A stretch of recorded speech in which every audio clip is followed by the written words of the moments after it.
Hello, everybody. Welcome to the Canadian Shield. My name is Sterling. I'm your host. The founder of the Million Person March addressed the media at the mayor's conference that was held in Ottawa.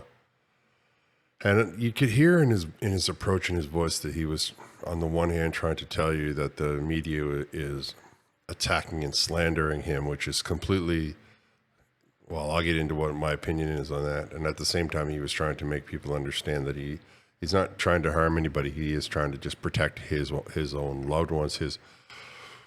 His motives are not what is being painted. And his address was primarily about that, about how the slant of the mainstream media is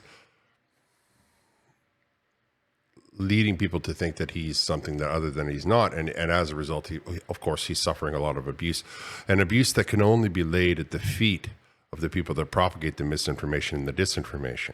The entire far left mechanism that for many years was screaming, oh, we just want to make everything equal. We want to make everything inclusive. But I'm not sure that, I think that when they say inclusive, they mean exclusive. Anyway, before we get into it, I would encourage you all to like, comment, subscribe, hit the notification bell, share this channel with all of your socials. Also, I have memberships if you wish to support the channel that way. All right, so we'll listen to what he has to say. We'll let him make his point. And I'll give you my 2 cents worth. The mainstream media downplayed the size and significance of this event. But as one of the organizers, I saw videos of the mass amount of parents who came together to voice their concerns about radical indoctrination taking place in our school systems. These parents came together and they showed up because they are fed up. And they are so fed up that millions more have joined this movement and will be participating again this year on Friday, September the 20th, 2024. Some have made the effort to deliberately distort the message of these parents that came together and to discredit the voices. Our message, to reiterate so that it is never twisted again in the media, is very clear. We stand firmly against the deliberate wave of radical sexualization of children that is becoming very commonplace in Canada, not just in our education system, but in Canadian culture as well. We stand against the deliberate effort to radicalize and normalize this throughout education. We stand against public nudity in public spaces and at family events. We stand firmly against the endangerment of women and children in shared bathrooms and changing rooms. We stand for the rights of parents to have a say in their children's education and to raise them according to their values and their beliefs. These are not children of the state, and parents do have a right to be involved in the decisions that concern their children. We will not stand by while our children are force-fed radical and dangerous ideologies. If religion must be stripped and removed from the public education system, then so too must these radical ideologies. As it currently stands, a multitude of laws and criminal codes are being violated every day throughout the education system. We remind them that the public school system exists to serve the communities and its families. And if these schools no longer service the communities in which they stand, then it is our job to make sure that we reform them and we rebuild them. Otherwise, we leave the schools and find other alternatives. If parents' voices won't be heard, these classrooms will be emptied until our leaders are ready to listen to parents. We will also hold elected and appointed officials accountable for their contractual obligation to ensure the safety of the communities that they represent. When we marched on September 20th and called on parents across the nation to join us, we were met with open violations, including allowing counter-protests to dominate these spaces and smother our constitutional rights to protest. Hate speech laws were violated that went out and called parents as hateful bigots from every level of administration, including school boards, ministries of education, mayors, city councilors, and even our nation's leaders. When millions of parents take to the streets again on Friday, September the 20th this year from coast to coast, we stand firmly in our belief that we do not oppress anyone else's beliefs. We do not condemn anyone's lifestyle, even if we may not agree with it. We maintain that it is our freedom as a diverse nation that is rich in culture, that we can disagree but still exist unified in peace and with respect for one another. And that includes the respect for families and their God-given rights to protect and raise their children. We call on our leaders to do the right thing and restore the faith of our communities by finding the courage to stand out and speak up and uphold the law and to fight for the innocence of Canada's children. Okay, so you heard that. And his focus is on the children. That's his organization's main main drive, the Million Person March, I believe it is called, and he's available on socials. I took special note of a couple of things. One, I don't agree with indoctrinations in school. I think that if you're not teaching reading, writing, and arithmetic, then you're not teaching.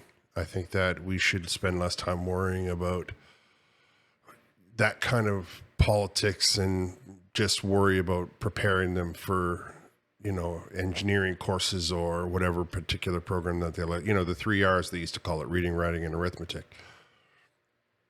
I understand that there's a lot of passion around the subject.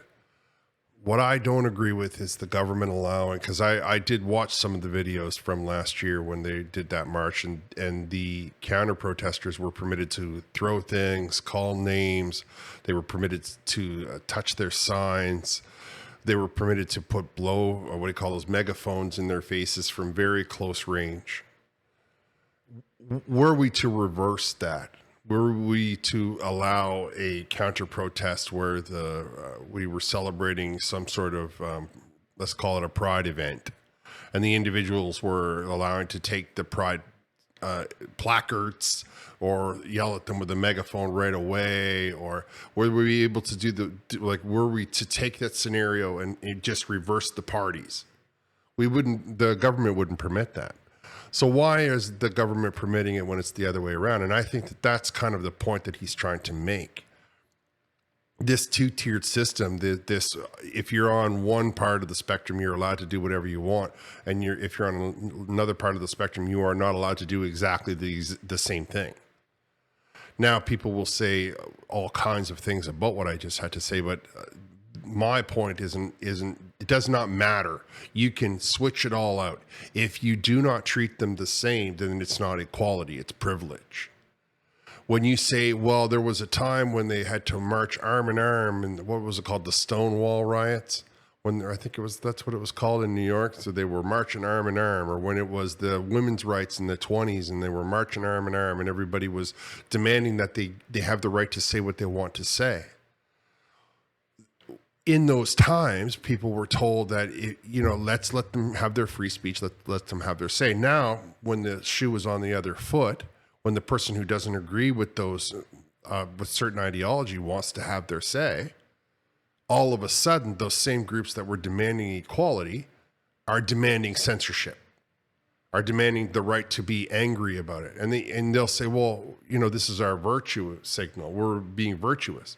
I promise you, the people that wrote the laws against homosexuality or make them go to prison, they also believed that they were being virtuous. The word virtue is a slippery slope. It's a double-edged knife. What we have to do is remove all of that and just extend the right.